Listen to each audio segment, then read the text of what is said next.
தென்றலே மெல்ல பேசு சீரியல்ல இனிய எபிசோட்ல என்ன நடந்திருக்கு அப்படிங்கிறத பார்க்கலாம்.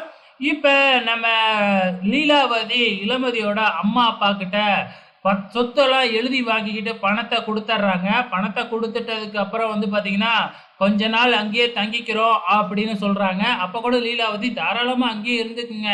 நான் தான் சொன்னேன்ல அப்படின்னு சொல்லிட்டு கிளம்பிடுறாங்க. ஸோ இதுக்கப்புறம் இந்த லீலாவதி கலாவுக்கு ஃபோன் பண்ணி விஷயத்த எல்லாமே சொல்லிட்டு, இந்த மாதிரி சொத்தை என் பேருக்குள்ள எழுதி வச்சுட்டாங்க அப்படின்னு சொல்லி, கலாவும் நான் சொன்னது ஞாபகம் இருக்குல்ல, அவங்க இனிமேக்கு வீட்டுக்குள்ள வரவே கூடாது அப்படின்னு சொல்றாங்க. நம்ம லீலாவதியும் நீங்க சொல்லிட்டீங்கல்ல, கண்டிப்பா அவங்க இதுக்கப்புறம் அந்த வீட்டுக்குள்ள நுழையவே முடியாது அப்படின்னு லீலாவதியும் சொல்லிக்கிட்டு இருக்கு. ஸோ இந்த பக்கம் நம்ம பரமனும் இளமதியும் சுமங்கலி பூஜைய முடிச்சுட்டு வீட்டுக்கு ஜோடியா வராங்க. நம்ம இளமதி என்னடான்னா, நம்ம பரமன் போட்ட மாலைய கழட்ட மாட்டேன் அப்படின்னு சொல்லி மாலையோட வராப்புல. உடனே கலா 2 பேரையும் பார்த்துட்டு, "என்ன பரமா, சுமங்கலி பூஜைலாம் நல்லபடியா நடந்து முடிஞ்சிடுச்சா?"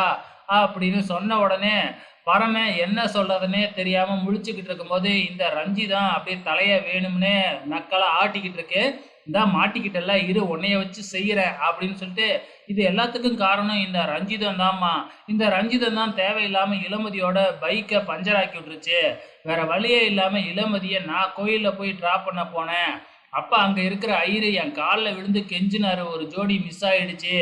ஸோ இப்போ நீங்க மட்டும் வரலன்னா மற்ற ஜோடிக்கெல்லாம் பாதிப்பாகும், சுமங்கலி பூஜையே பண்ண முடியாது அப்படின்னு கெஞ்சினாரு.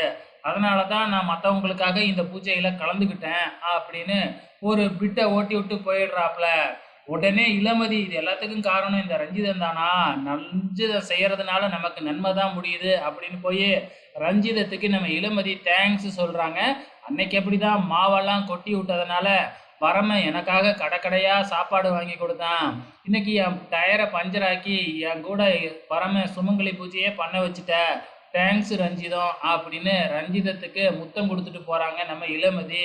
இதனால கலாவுக்கு பயங்கரமா கோவம் வந்து ரஞ்சிதம் கன்னத்திலேயே பலார்னு ஒரு அற அரைஞ்சிடுறாங்க. ஸோ இது முடிஞ்சிருச்சு இல்லையா?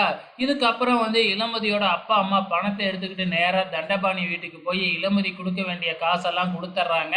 இதுக்கப்புறம் நான் இளமதியை ஏன் தொந்தரவு பண்ணுறேன், தொந்தரவு பண்ண மாட்டேன் அப்படின்னு அவரும் சொல்லிடுறாப்புல. ஸோ பணத்தை கொடுத்துட்டு நேராக வீட்டுக்கு தான் போகிறாங்க. வீட்டுக்கு போனால் மூட்டை முடிச்சு துணிமணியெல்லாம் வெளியே தூக்கி போட்டிருக்கு இந்த லீலாவதி. இதை பார்த்த உடனே இளமதியோட அப்பா அம்மா பயங்கர அதிர்ச்சி ஆகுறாங்க. லீலாவதியை கூப்பிட்டு கேட்டால், நான் அப்படி அப்போ தான் சொன்னேன், ஆனால் நீங்கள் உங்களை இங்கே தங்க விட்டா அதுக்கப்புறம் இந்த வீட்டை விட்டே நீங்கள் போக மாட்டீங்க, அதனால நான் இனிமேல் உங்களை வீட்டுக்குள்ளே விடுறதா இல்லை அப்படின்னு, தயவு செஞ்சு வீட்டை விட்டு வெளியில் போயிடுங்க அப்படின்னு விரட்டி விட்டுருது.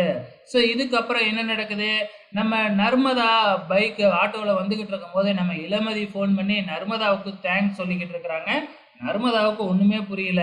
ஒன்னால தான் பரமன் என் கூட வந்து சுமங்கலி பூஜையில் கலந்துக்கிட்டான் அப்படின்னு வேற சொல்லிக்கிட்டு இருக்கு. ஸோ நர்மதாவுக்கு ஒன்றுமே புரியவே இல்லை. நேராக வீட்டுக்கு வராங்க. வீட்டுக்கு வந்து பார்த்தா இளமதியோட அப்பா அம்மாவை காணும். தன்னோட அம்மா லீலாவதி கிட்ட கேட்டா லீலாவதி அதுக்கப்புறம் தான் எல்லாத்தையுமே சொல்றாங்க. நர்மதா ஷாக் ஆகுறாங்க. இதுக்கப்புறம் என்ன நடக்கும் அப்படிங்கிறத பொறுத்திருந்து பார்க்கலாம்.